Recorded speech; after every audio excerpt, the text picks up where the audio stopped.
Thank you very much. And I was just talking about being in D.C. for New Year's. One of my times I went to D.C., I was taking a friend there to see the town because this 5'6" woman was about to go into surgery to remove a cyst from one of her ovaries, the size of a softball.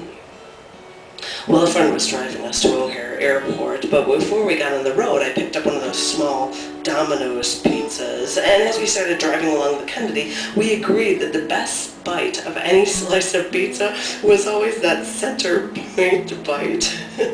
And so we agreed right then and there to eat the center bites of all of the triangles of pizza before we actually went on to eat the rest of the pizza before our flight.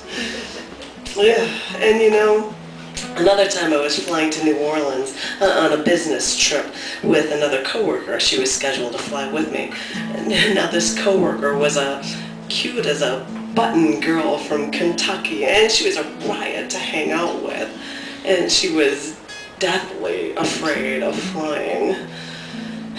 And I knew her fear, so I brought, back before 9/11, when you could bring water or soda into an airport without any problem, I brought a 32-ounce plastic cup from a fast food joint, and it was filled with hot chocolate and peppermint schnapps.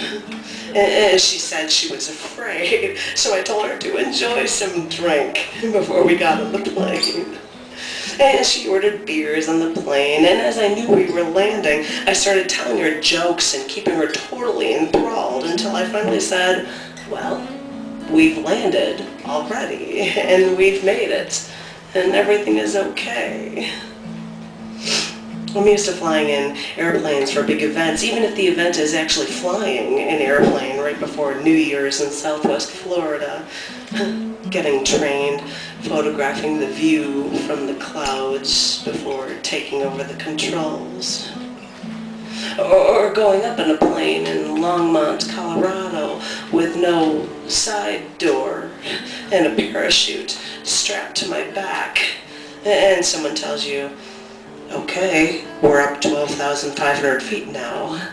It's time to start moving.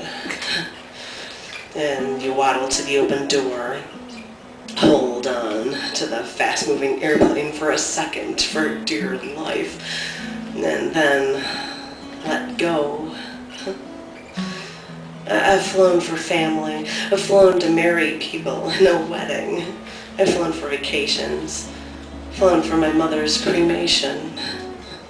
It's amazing. Sometimes the trip can be the story, but wait for that flight to land, because that's when the real story can start.